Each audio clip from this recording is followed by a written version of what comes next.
അങ്ങനെ വീണ്ടും ഒരു ആനക്കാഴ്ച സ്വാഗതം. ഇപ്പോൾ നമുക്ക് നമ്മുടെ ഏറ്റുമുഖത്താണ്. ഇവിടെ പിന്നെ ആനകളുടെ കാഴ്ച എപ്പോഴും സർവ്വസാധാരണമാണ്. അത് നിങ്ങൾക്ക് ഞാൻ എൻ്റെ പല വീഡിയോസ് ഞാൻ കാണിച്ചിട്ടുണ്ട്. അപ്പോൾ ഇന്ന് വെച്ചിട്ടുണ്ടെങ്കിൽ ഇവർ രാവിലെ ഒരു 11 മണിക്ക് തുടങ്ങിയ ഫുഡ് അടിയാണ്. ഇപ്പോൾ സമയം 5:30 എന്നിട്ടും കഴിഞ്ഞിട്ടില്ല. പിന്നെ ഇവർക്ക് ശരിക്കും പറഞ്ഞാൽ ഇപ്പോൾ ഇഷ്ടംപോലെ ഒരു എണ്ണപ്പനകളുണ്ട്. പനയുടെ അടിഭാഗവും പനയുടെ ആ ഒരു കാമ്പ് ഭാഗമാണ് ഇത് കൂടുതലും കഴിക്കുന്നത്. അടിഭാഗം എന്ന് പറയുമ്പോൾ ഒരുപാട് നീരുറവയും അതുപോലെ തന്നെ ആ ഒരു നല്ലൊരു ടേസ്റ്റ് ആ അടിഭാഗത്തുണ്ട്. പിന്നെ കാമ്പിൻ്റെ ഭാഗത്താകുമ്പോൾ ആ ഒരു നമ്മളിപ്പോൾ പൊങ്ങെന്ന് പറയില്ല തെങ്ങിൻ്റെ ആ ഒരു ഭാഗത്തും നല്ല ടേസ്റ്റാണ്. അപ്പോൾ അതൊക്കെ മെയിനായിട്ട് അവർ കഴിച്ചിട്ട് അവർ പോവുള്ളൂ. പിന്നെ ഇഷ്ടംപോലെ പുല്ലും കാര്യങ്ങളൊക്കെ ആയിട്ട്. അപ്പോൾ ഇപ്പോൾ കാണുന്നത് നമ്മുടെ ഏറ്റവും ഗണപതിയും അപ്പുറത്തൊരു മോഴയാനയാണ്. ഒരുത്തനുണ്ടായിരുന്നു, ആൾ വന്നിട്ട് അപ്പം തന്നെ തിരിച്ചു പോയി. അപ്പോൾ ഇവർ നിൽക്കുന്ന സമയത്ത് തന്നെ ഒരുപാട് ആൾക്കാർ ഇത് കാണാൻ വേണ്ടി നിൽക്കുന്നുമുണ്ട്.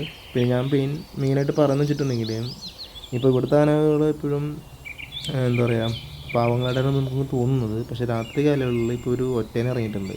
അപ്പോൾ 9 മണി വരെ എടുത്ത് ചെക്ക് പോസ്റ്റ് ഓപ്പണിംഗ് ആണ്. പക്ഷേ അറിയാത്ത ആൾക്കാർ ആരായാലും 8 മണിക്ക് ശേഷം ഇങ്ങോട്ട് ആ ഒരു ഭാഗത്ത് നമ്മുടെ വീട്ടിലെ പറകത്തേക്ക് പോകാനായിട്ട് ശ്രമിക്കരുത്. കാരണം ഒറ്റേനെ ഇപ്പോഴും ഇവിടെ ഉണ്ട്. അപ്പോൾ അവൻ ഇത്തിരി അഗ്രസീവാണ്, പറയാൻ പറ്റില്ല എങ്ങനെയാണെന്ന്. അപ്പോൾ നിങ്ങൾ ആ രീതി മാത്രം നോക്കിയിട്ട് പോവുക. പോവുകയാണെങ്കിൽ ഒരു ഫോറസ്റ്റിൻ്റെ ഗൈഡ് ആളുണ്ടെങ്കിൽ ആളുടെ കൂടെ പോയാലും മതി. മാക്സിമം അറിയാത്ത ആൾക്കാർ നമ്മൾ അറിഞ്ഞുകൊണ്ടൊന്നും അപകടം വിളിച്ചു വരുത്തരുത്. കാരണം ഇടയ്ക്ക് ഒരു പ്രശ്നം ഉണ്ടായിട്ടുണ്ട്. അപ്പോൾ അതുകൊണ്ട് കൂടുതൽ പറയുന്നത്. എന്തായാലും നമുക്ക് ഇവിടെ വന്നാൽ ഇപ്പോഴും ആനയെ കാണുന്നതാണ്. അപ്പോൾ മാക്സിമം നിങ്ങൾ രാവിലെയും അതുപോലെ തന്നെ വൈകിട്ടൊക്കെ വരാൻ നോക്കുക. അപ്പോൾ കാണാം. പിന്നെ ഇപ്പോൾ അയ്യമ്പുഴ ഭാഗത്ത് പോകുന്ന ഭാഗത്തും കാണാം.